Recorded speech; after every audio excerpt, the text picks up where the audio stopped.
नमस्कार दोस्तों, आज की इस वीडियो में हम बात करने वाले हैं मुंह के कैंसर की होम्योपैथिक दवा के बारे में या होम्योपैथिक इलाज के बारे में। तो दोस्तों, मुंह का कैंसर होठ की अंदरूनी तरफ, जीभ, मुंह की निचली तरफ और मसूड़ों को प्रभावित करता है। विश्व भर में होने वाले कैंसर के मुख्य प्रकार में से ये 11वें स्थान पर आता है। मुंह के कैंसर के सबसे आम कारण तंबाकू खाना और सिगरेट पीना है और इनके अलावा अत्यधिक शराब पीना, आर्टिफिशियल दांतों के कारण जख्म होना, अस्वस्थ आहार लेना और एचपीवी इन्फेक्शन के कारण भी मुंह का कैंसर हो सकता है। मुंह के कैंसर के इलाज के लिए आमतौर पर कीमोथेरेपी और रेडियोथेरेपी की जाती है। हालांकि समस्या के स्तर और गंभीरता के आधार पर सर्जरी भी की जा सकती है।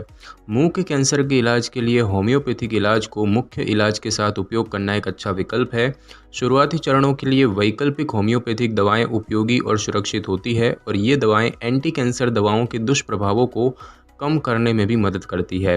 होम्योपैथिक दवाओं से रोगों के जीवन की गुणवत्ता बेहतर होती है और व्यक्ति का जीवन काल भी बढ़ता है। मुंह के कैंसर के इलाज के लिए उपयोग की जाने वाली कुछ होम्योपैथिक दवाओं की बात करें तो arsenicum album, calcarea carbonica, condurango, conium maculatum, hydrastis canadensis, lachesis, lycopodium clavatum, phytolacca, decandra या फिर थूजा ऑक्सीडेंटलिस, सेबल सेरेलुटा और चैलिडोनियम वगैरह।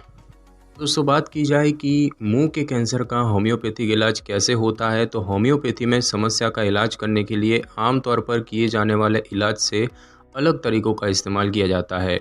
मुख्य उपचार के साथ दी जाने वाली होम्योपैथिक दवाएं न केवल बीमारी के लक्षण को ठीक करती है बल्कि व्यक्ति को कुछ समस्याएं होने की संभावना को भी कम करती है।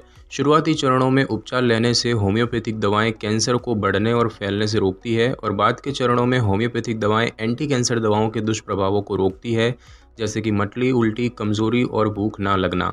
इसके अलावा होम्योपैथिक दवाएं रोगी का स्वास्थ्य बेहतर करती है और उनके जीवन की गुणवत्ता में भी सुधार करती है और इसके लिए व्यक्ति के मानसिक लक्षणों को नियंत्रित किया जाता है, जैसे कि तनाव, चिंता और डिप्रेशन। कुछ स्टडी में होम्योपैथिक दवाओं के संयोजन से कैंसर पर सकारात्मक प्रभाव देखे गए हैं और इन दवाओं से कीमोथेरेपी के कारण होने वाली मुंह की सूजन को कम करने में मदद मिलती है। केस स्टडीज से ये भी पाया गया है कि होम्योपैथी से कुछ हद तक दोबारा कैंसर होने की संभावना भी कम होती है। और अब हम दोस्तों जानेंगे कि मुंह में जो ये कैंसर होता है इसकी होम्योपैथिक दवाएं कौन कौन सी होती है। तो सबसे पहले बात की जाए लाइकोपोडियम क्लेवेटम की, तो इसका सामान्य नाम क्लब मॉस होता है और ये दवा उन लोगों के लिए ज़्यादा अच्छी है जिनके शरीर का ऊपरी भाग पतला है और निचला भाग सूजा हुआ है, जैसे कि पानी भरने के कारण फूल जाता है। ये लोग मानसिक रूप से बहुत बुद्धिमान लेकिन शारीरिक रूप से कमज़ोर होते हैं। लाइकोपोडियम को अलग अलग प्रकार के कैंसर के इलाज में उपयोग किया जाता है, जैसे कि लिवर कैंसर, मुंह का कैंसर वगैरह।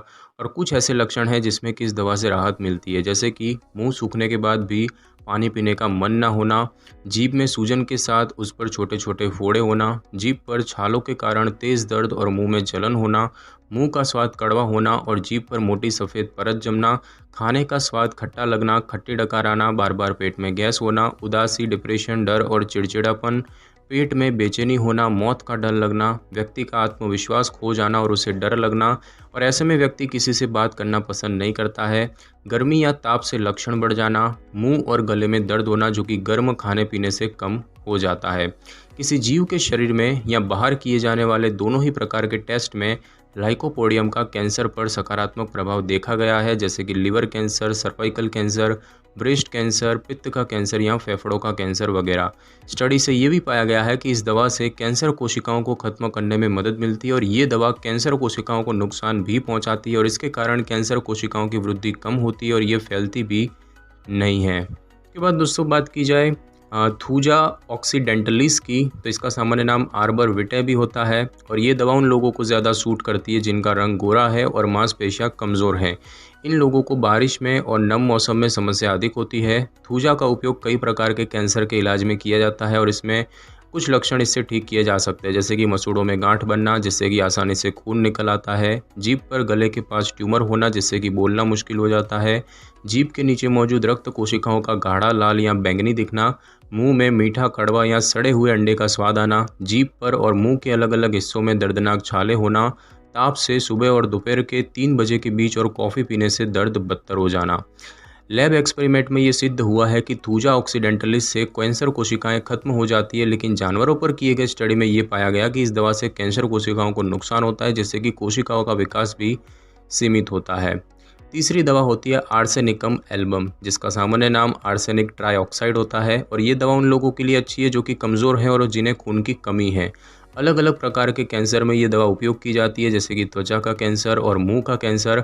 आर्सेनिकम एल्बम खासकर मुंह के कैंसर के उन मामलों के लिए मददगार है जो कि किसी विषाक्त वस्तु के प्रभाव के कारण होता है, और इस दवा से शरीर के कार्यों को संतुलन करने में भी मदद मिलती है।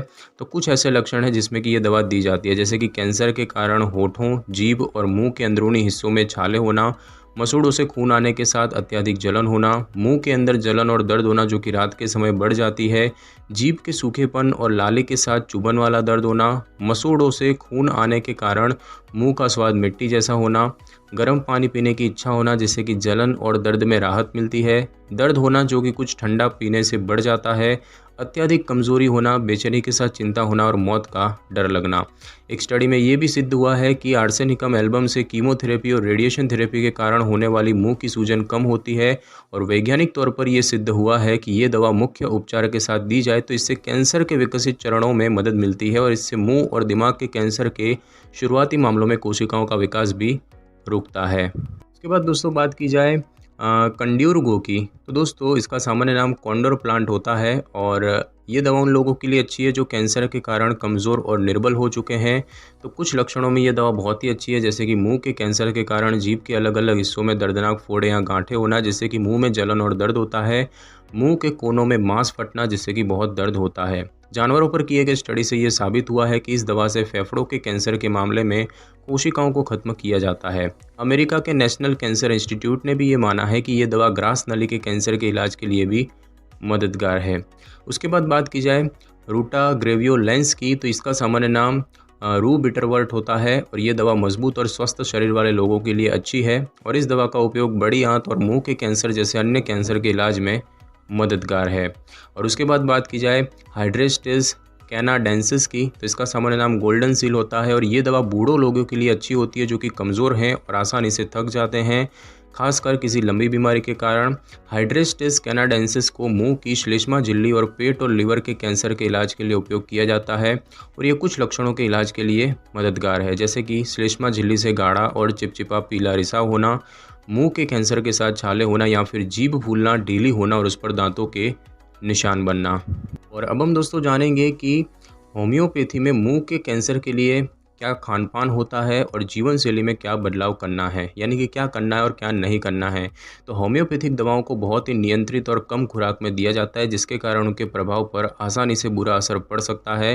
होम्योपैथिक उपचार के साथ आपको खान पान और जीवन शैली के कुछ बदलाव करने की आवश्यकता होती है। जैसे कि बात की जाए कि क्या करना चाहिए, तो स्वस्थ जीवन शैली को अपनाना चाहिए जिसमें कि पौष्टिक आहार और थोड़ा व्यायाम शामिल हो। जब हो पाए तब प्राकृतिक और ऑर्गेनिक खाना खाएं जिसमें कि आर्टिफिशियल रंग या फ्लेवर ना हो। घर के अंदर साफ सफाई रखें और घर को हवादार बनाने ताकि ताज़ी हवा आ सके।